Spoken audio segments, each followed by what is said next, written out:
Once again, good evening, everyone. You're listening to Red Pill 78. As always, I am Zak, the Corruption Detector, and this is another edition of Red Pill News. I hope everyone's having a wonderful day. Hope you had a great weekend, and I hope you're ready to get back into the news with me. Thank you so much, everyone, for allowing me to take the day off yesterday. I had some personal stuff I had to take care of, and I sincerely appreciate your consideration. Now, first of all, today, we're going to be examining a really interesting post from an Anon who claims to be a former intelligence community official and a current NYPD officer, and it provides some new insight into the situation with the Wiener laptop. Now, a date has also been set for former FBI lawyer Kevin Clinesmith to plead guilty after his deceitful altering of an email from the Clowns in America, kicking off the FISA fraud. Then we have a story about a former Clowns in America officer who has been indicted on charges that he conspired to pass along top-secret information to the Chinese Communist Party. Moving on to some coverage of the Democratic National Convention, which began last night, even the liberal media is blasting Mike Obama for her notorious kids in cages speech. That's going to be followed by a tragic tale about the death of the president of the Maryland Young Democrats. And finally, a report on the Portland trucker who was viciously assaulted in the streets of Portland.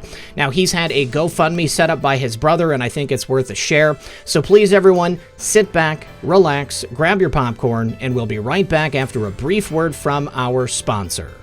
Did you know that after the age of 20, your body produces about 10% less collagen each passing decade? Well, the visible result ends up being the appearance of wrinkles, flaky skin, hair loss, and dirty nails as we age. Consuming collagen provides support to counteract this, but just one type of collagen isn't enough. To support maximum full body benefits, you need to supply your body with 5 different types of collagen. That's extremely difficult and inconvenient with a normal diet, and that's why Ageless Multi-Collagen was created. Ageless Multi-Collagen gives you the 5 types of collagen you need from 4 premium sources in one complete protein mix. You'll enjoy powerful support for your skin, hair, nails, joints, bones, digestive system, and muscles, with results you can see and feel in just a few short weeks. As an added bonus, Ageless Multi-Collagen is non-GMO, and there's 0 artificial flavors, colors, preservatives, sweeteners, gluten, or antibiotics. Get your own bag of Ageless Multi-Collagen for 51% off, plus free shipping,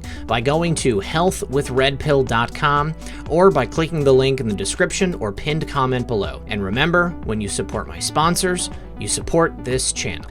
All right, guys, thanks for sticking around. First of all, today, this mysterious post from an Anon on the boards. It has to do with the Anthony Weiner laptop, the laptop which has plagued us since the moment it was discovered. Think back a couple of years to that infamous podcast with Eric Prince, I believe it was on Breitbart, where he talked about what was on that laptop and how the officers who viewed it were driven to be sick. They were unable to reconcile the information contained on it, and we know that it included quite a bit of information which was labeled as an insurance policy for Anthony Weiner. Now, the OP here claims to be a former IC, current NYPD. He says, here's the deal, Anons. President Trump has had the contents of the Weiner laptop since we recovered it in 2016. President Trump has many loyal patriots in his service, and his own private intel ops is larger and better staffed than some nation states. Barr was called out of retirement after a deal was made. He knows the leverage Trump has, and his job is to conduct a controlled demolition without taking down the entire IC. He's walking a tightrope, and Trump truly is hands-off with the process until he's not. If there's a double cross, the whole deal gets released to the public right before the election. It may even happen regardless of how Barr goes. I'm hearing this isn't the only ace Trump is holding, but this is the big one. Dead man switches are scattered everywhere. President Trump does not want to destroy the republic, but he'll be if they try to take him down and he doesn't F his enemies legally using the DOJ. Barr really is sweating it, and I'm hearing he's a weak hand. Trump will play along with anything they throw at him right up until October, then it's complete destruction of his enemies. Hold tight. Now, as always with these anonymous posts, I urge you to take it with a grain of salt. Until we get confirmation, we can only consider it to be rumor and innuendo.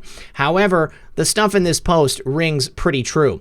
We know that many officers who are in the NYPD ever since the discovery of this laptop mysteriously died either at their own hands or at the hands of other people, as the stories go, and the people that Eric Prince reported on as having seen the contents of this laptop were physically ill after doing so. Now, if this laptop contains what we believe it to contain, blackmail material, the insurance policy for Anthony Weiner, well, this would be something that President Trump would want to hold pretty close to his chest. This right here would be the nuclear option. If he's forced to reveal this to the general public, if it comes out in the form of a dead man switch, or if President Trump deems that it is time to go ahead and release it to everybody here in America, you can bet there's going to be a lot of people who are going to be brought down really, really hard. It's not going to be an easy thing to digest. If it made the seasoned officers of the NYPD sick to their stomachs, you can only imagine what it's going to do to your average American citizen. Now, it goes on with some other people in the post asking some questions. They do ask him to confirm it. He says, what just happened with the New York Police Benevolent Association? Remember, they just gave President Trump their first ever endorsement of a presidential candidate. He continues, this was not only historic, but a clear shot over the bow. Look for more signals before October out of New York. New York is in play for our president. Have faith, patriots. So right here is a marker we can look for. Things coming out of New York before October. And if October hits and we have a massive drop of super incriminating information, well, I think we know where it came from. Now, another Anon says the plan is Trump's from way back. He recruited whatever MI is involved. And the original poster says, I don't know, but President Trump has his own intel ops for decades. Most billionaires do, but Trump's is legendary. I honestly don't know how long this has been in the works. Well, our favorite Anon told us that it was put into play decades ago. It's probably been in play since President Kennedy was assassinated. And as President Trump became an adult and entered into the world of the rich and famous with his own intel operation, they probably saw him and realized that he was a person that could set America free. Now, continuing on, it says, please tell us his intel apparatus is not linked to Black Cube. And the original poster allays any fears. There are no links. This is a private op personally run by the Trump family for decades. Now, the claim that President Trump and his family have a personal intel operation would be something that'd be very difficult to prove unless he came forward or unless a former operative working in the Trump organization was willing to come forward and say it. But looking at the operation that we've been witnessing since 2017, everything we've seen happening, I think it is pretty likely that President Trump has his own private intelligence apparatus, and that would make a lot of sense about how he was able to go around the roadblocks that are built up to stop him in our current government intelligence community. Now, another Anon says, prove it, and he says future proves past. Take it or leave it. I don't care. And then he says, do you think I'm going to dox myself? I don't expect him to do that. Then he says he's going to be back in a few weeks, tells us to keep up the great work. And then another Anon continues, I hope it's all released anyway. People need to learn to avoid history repeating itself. And the original poster ends, I agree, but that's above my pay grade. I'll share two more considered opinions with the board. These are the conclusions we arrived at internally. Millie is a black hat, take it with a grain of salt. The original Freddy is a white hat heel working from pretty deep inside. We have pretty good sources for both conclusions. Now I'm really out, and that ends the thread. Now, Millie, considering what just happened with Millie Weaver, is he talking about her? Or is he talking about General Milley? Something that we're going to have to wait on. And anybody who's ever been on the boards knows exactly who Freddy is. I will leave that to history. Moving on to the next story. All right, so we finally had a return of our favorite Anon on the 17th. Now, before we look at that post, it's not very long. I want to take you back to post 25, where we were told proof to begin 11/3. Now let's take a look at the most recent post. And here it is, post 4621. This is on the placeholders for the indictments. Kevin Clinesmith, KC, the 11th letter of the alphabet, and the 3rd letter of the alphabet, that is 11/3. This is proof that the Durham investigation is going to yield plenty of fruit. Kevin Clinesmith is the first indictment, and remember, he was not alone in his actions. The indictment itself alleges that there were co-conspirators. Now let's get an update on what's happening with the Kevin Clinesmith plea hearing. Well, the date has been set, and Kevin Clinesmith is going to be pleading guilty. Now, it has been set for this week when this former FBI lawyer who has been charged with fraudulently altering an email from the Clowns in America in order to obtain surveillance against a former Trump campaign associate, that would be Carter Page. And make no mistake, he will be pleading guilty. Now, ironically enough, the presiding judge in the criminal case against Clinesmith is none other than Judge James Boasberg. He also happens to be the presiding judge for the Foreign Intelligence Surveillance Court. I wonder if Judge Boasberg is going to have a bone to pick with Kevin Clinesmith, specifically because of that fraudulent email he presented. That's why James Boasberg and the rest of his colleagues on the FISA court apparently were able to grant Clinesmith and the FBI that FISA warrant to spy on Carter Page. Now, it's going to be a virtual hearing. It's going to be Wednesday, tomorrow at 1 p.m. before the U.S. District Court in D.C. Now, Clinesmith, of course, worked on both the Hillary Clinton emails investigation, the mid-year exam, and the Trump-Russia inquiry, Crossfire Hurricane, and he's expected to admit that he falsified a document during the Bureau's efforts to renew the FISA authority to wiretap Carter Page. Carter Page, of course, being one of many advisors to President Trump's 2016 campaign. Clinesmith, who is 38 years old, claimed in early 2017 that Page was not a source for the Clowns in America, when the Clowns in America had actually told the Bureau on multiple occasions that Page was indeed an operational contact for him. That's right, Carter Page was working not only with the Clowns in America, but also working with the FBI. Now, adding to this, Carter Page, when working with the FBI, had direct contacts with none other than Peter Strzok. Now, U.S. Attorney John Durham submitted his 5-page filing to the federal court on Friday morning, noting that Clinesmith was being charged under 18 U.S.C. 1001A3 for false statements. Now, on or about June 19, 2017, within the District of Columbia, defendant Kevin Clinesmith did willfully and knowingly make and use a false wiring and document, knowing the same to contain a materially false, fictitious, and fraudulent statement and entry in a matter before the jurisdiction of the executive branch and judicial branch of the government of the United States. That was a direct quote from John Durham. He will be pleading guilty. Now, Clinesmith's lawyer says Kevin deeply regrets having altered the email. It was never his intent to mislead the court or his colleagues, as he believed the information he relayed was accurate. But Kevin understands what he did was wrong and accepts responsibility. Now, this statement is in conflict with itself. If Kevin admits altering the email, but he also believes that he did nothing wrong, how do those two statements stand next to each other? Kevin altered the email. He provided false information to the FBI and the DOJ. Clearly, that was wrong. Now, at the time that Kevin handed in that fake information, Judge Rosemary Collier was the presiding judge of the FISA court, and she is the one who ordered an FBI review of every FISA filing that Clinesmith had ever touched, following that release by the DOJ Inspector General Michael Horowitz's December report on the FBI's Russia investigation.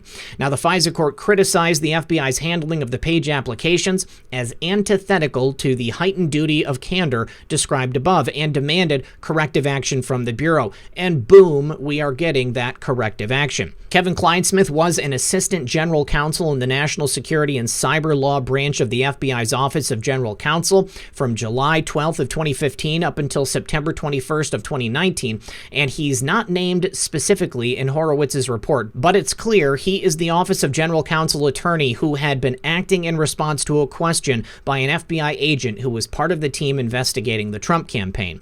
Now, SSA 2, who swore in an affidavit for all 3 FISA renewals against Page in 2017, told Horowitz's investigators that on the 3rd renewal, he wanted a definitive answer to whether Page had ever been a source of another U.S. government agency before he signed that final renewal application.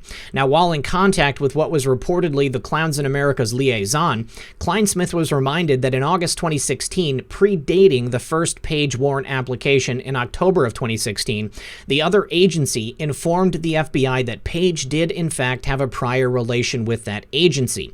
Now, an email from other government agencies' liaison was then sent to Clinesmith, who then altered the liaison's email by inserting the words "not a source" into it, it, thus making it appear that the liaison had said that Page was not a source for the other agency, and then he sent it to that supervisory special agent too.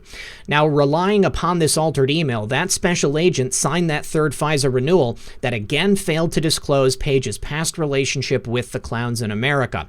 Then in January, the Department of Justice determined that the final 2 of the 4 Page FISA warrants were not valid, and the FBI told the court it was working to sequester all the information from the Page wiretaps, and FBI Director Christopher Wray testified to Congress he was working to claw back the intelligence. That means that they want to get everything back into their hands out of the wild because they had no right to legally obtain it. The FBI director also testified that the Bureau had likely illegally surveilled Page. Now, in that scathing July 2018 Inspector General report on the FBI's Clinton emails investigation, Clinesmith was mentioned, also not by name, numerous times as being one of the FBI officials who conveyed a possible bias against Trump in instant messages. Remember, vive la resistance. In a lengthy instant message exchange between Clinesmith and another FBI employee on November 9th, 2016, the day after President Trump's victory, he lamented, "My GD name is all over the legal documents investigating his staff," Clinesmith said, adding, "So who knows if that breaks to him what he's going to do?" Well, I think at this point we know exactly what he's going to do. President Trump, through the calm and even hand of John Durham, is going to take action and make you pay for your crimes, Kevin Clinesmith. Other messages showed Clinesmith, listed in Horowitz's report as FBI Attorney 2, expressed favor toward Clinton and said "Viva la resistance" in the weeks after President Trump's win. Kevin Clinesmith clearly showed a bias so heinous that he was willing to falsify evidence and do anything in his power to try to bring down President Trump. Here we are, only months before the election, and the hammer is finally falling. Remember, there are 5 additional names in that first set of indictment placeholders, so I would be looking for those names to be filled in between now and November. All right, and next, a former Clowns in America officer has been arrested and charged with espionage. He's accused of sending top-secret information to China. Now, it's not only this Clowns in America officer, but also a former Clowns in America officer who is a relative of the original officer. They conspired together to send top-secret Clowns in America information to the People's Republic of China. Now, the complaint containing the charge against Alexander Yuk-Ching Ma was unsealed on Monday morning, according to a press release from the DOJ. It said the trail of Chinese espionage is long and sadly strewn with former American intelligence officers who betrayed their colleagues, their country, and its liberal democratic values to support an authoritarian communist regime. Adding, "This betrayal is never worth it. Whether immediately or many years after they thought they got away with it, we will find these traitors and we will bring them to justice. To the Chinese intelligence services, these individuals are expendable. To us, they are sad but urgent reminders of the need to stay vigilant." Now, Ma is 67. He's a naturalized U.S. citizen who was originally born in Hong Kong. Now, according to court documents, he began working for the Clowns in 1982 and maintained a top-secret clearance throughout. Ma also signed various non-disclosure agreements in which he acknowledged his duty to protect government secrets during his time at the Clowns in America. He left the agency back in 1989 to live and work in Shanghai, China, before going to Hawaii in 2001. U.S. Attorney Kenji Price said the charges today are a sobering reminder to our communities in Hawaii of the constant threat posed by those who seek to jeopardize our nation's security through acts of espionage. Of particular concern are the criminal acts of those who served in our nation's intelligence community, but then chose to betray their former colleagues and the nation by divulging classified national defense information to China. My office will continue to tenaciously pursue espionage cases. Now, the DOJ claims court documents show that Ma and his relative, who is identified only as co-conspirator number 1, conspired with each other and multiple Chinese intelligence officials to transfer classified national defense information for almost a decade. That is a long time. Think about all the damage that was done in that time. The criminal acts apparently began with a series of meetings in Hong Kong back in March of 2001, and the 2 accused perpetrators provided information to the Foreign Intelligence Service about the Clowns in America's personnel, operations, and methods of concealing communications. Now, some of the meetings were captured on videotape and show Ma counting $50,000 he received for delivering the intel. Now, the documents go on to accuse Ma of seeking employment with the FBI to continue his intel for cash scheme, and he succeeded and was hired by the Bureau in 2004 at the Honolulu field office. Now, working as a contract linguist there, Ma was in charge of reviewing and translating Chinese language documents, and over the next 6 years, Ma would copy, photograph, and steal documents marked as secret. He even took some of the materials and images with him to China to show his handlers, and he was given thousands of dollars in cash and expensive gifts in return for the services. Ma was caught when he confirmed his espionage activities to an FBI undercover employee in 2019. He thought the agent was a representative of the PRC intelligence service, and he accepted $2,000 in cash, thinking it was Chinese money. Now, the former spy will make his first appearance before a federal judge on Tuesday, today, in the U.S. District Court for the District of Hawaii, and he's officially charged with conspiracy to communicate national defense information to aid a foreign government and faces a maximum sentence of life in prison if convicted. Considering the fact they have video surveillance showing him admitting to this, accepting bribes, thinking that he was giving information to the PRC, I think it's very likely that Ma and his co-conspirator number 1 will never leave the inside of a prison. This is an incredibly dangerous game these people are playing. The information passed on to the Chinese Communist Party more than likely led to the deaths of untold numbers of Clowns in America agents and perhaps FBI agents as well. Irreparable harm was undoubtedly done to the U.S. intelligence apparatus, and Ma deserves what he gets. Well, the Democratic National Convention began last night virtually from Milwaukee, Wisconsin. Now, it's been plagued with problems. Obviously, the Democrats have been putting this narrative on the country that it's not safe to congregate in crowds unless it's a peaceful protest. But despite that, they still needed to have their convention so that they could officially nominate Uncle Joe Biden. Now, Michelle Obama took the stage, if you will, last night, and during her virtual speech, she slammed President Trump for the supposedly atrocious act of holding illegal alien children in cages. Now, remember, the left was extremely disturbed by this Trumpian practice when the story broke in 2017, but it was then pointed out that the kids in cages photos were taken during the Obama years. Obama is the one who locked up kids in cages. Those pictures were from 2014, but that didn't stop Michelle Obama from yet again pushing this blatant lie on the American public during her DNC convention speech last night. Now, what is really surprising is that the AP actually reported honestly and trashed the former First Lady over her lies. They actually called her out for lying to the American public. It was virtually an unprecedented moment in the history of our nation. Now, they said Mike Obama assailed President Trump on Monday for ripping migrant children from their parents and throwing them into cages, picking up on a frequent and distorted point made widely by Democrats. She's right that Trump's now suspended policy at the U.S.-Mexico border separated thousands of children from their families in ways that had not been done before. But what she did not say is that the very same cages were built and used in her husband's administration for the same purpose of holding migrant kids temporarily.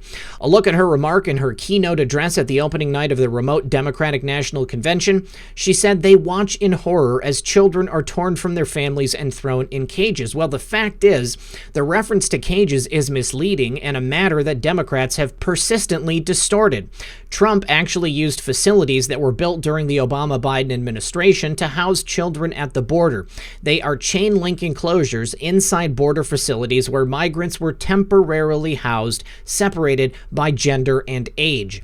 At the height of the controversy over Trump's zero-tolerance policy at the border, photos that circulated online of children in the enclosures generated great anger. But those photos, by the Associated Press, were taken in 2014 and depicted some of the thousands of unaccompanied children held by none other than President Barack Obama. When the fact came to light, some Democrats and activists who had tweeted the photos deleted their tweets, but prominent Democrats have continued to cite cages for children as a distinctive cruelty of President Trump. Now, this is nothing new for you and I. We've known about this since the very beginning, but people on the left are still under the spell of people like Mike Obama. They have no sense of truth or honesty, and therefore they continue to push these lies on the people that they are just hoping and praying are going to give them their vote come November. Well, I have sad news for Mike and Joe. Despite the incessant lies, despite the complete falsehoods in everything that they say at every juncture, President Trump will be victorious again in November. And I really want to hand it to the Associated Press for having the bravery to step forward and call out Mike Obama on the complete and total lies that were coming out of his mouth last night at the virtual DNC convention. All right, so this man that you see on the screen before you, right there, Joseph Kinchin, he was the president of the Maryland Young Democrats. Now, he was found deceased after being reported missing in his apartment, and that's despite the fact that the last time he was seen was at the beach. Now, what's really interesting is that his last posts were threats to expose the Young Dems of America. Let's take a look at some screen grabs of those posts. He said, "Woo, tomorrow, the way I'm coming for Young Democrats of America. Let's be clear, it is not trauma-informed that you silence an entire discussion on sexual trauma because you individually cannot tell with the story. That's ignoring the solutions necessary, and young liberals doing it are not the future of our party. They are trash." Then he said, "You gotta love when the YDA resolution chair misses her report on the meeting, but comes in the group chat to throw shade at other people. Ma'am, be dismissed." And then finally, for the record, President Paine's attacks on workers at UMD today before the delegation are disgusting. Respect is earned, and coming into a new job and refusing to address the mistrust in the past is a failure. Now, Joseph Kinchin was a 34-year-old man. He was found deceased in Washington, D.C. on Sunday. Now, this is one day after the Prince George County Police Department asked for the public's help in finding him. At the time, it is unclear how Kinchin died, but he was last seen in a state park in Annapolis on August 8th. Now, the following Tuesday, Kinchin participated in a Zoom meeting with fellow Democrat colleagues, and it was shortly after the video conference that his brother said he went dark. Kinchin's brother said he could not get a hold of him and said his phone would go straight to voicemail. His social media was not active, which his brother said was unusual. And right now, the Metro DC Police Department is leading the investigation into Kinchin's death. We're going to continue to report on this as we get more information, but as of right now, it's looking a little strange. All right, and finally, an update on that Portland assault victim and the GoFundMe launched by his brother. Now, here on the screen is Adam Hayner. He is the truck driver who was viciously beat on the streets of Portland, and with him in the picture is Tammy Martin. That's his girlfriend. Now, apparently, the victim, Adam Hayner, was attempting to rescue his girlfriend who was being assaulted initially, Tammy. Now, Hayner's older brother, Brian, has launched a GoFundMe to help his younger brother, and the older Hayner says that his brother is alive and back home. So that is incredible information. Let's go ahead and take a look at the GoFundMe page. Looks like so far it has raised $63,450 of the $18,000 goal.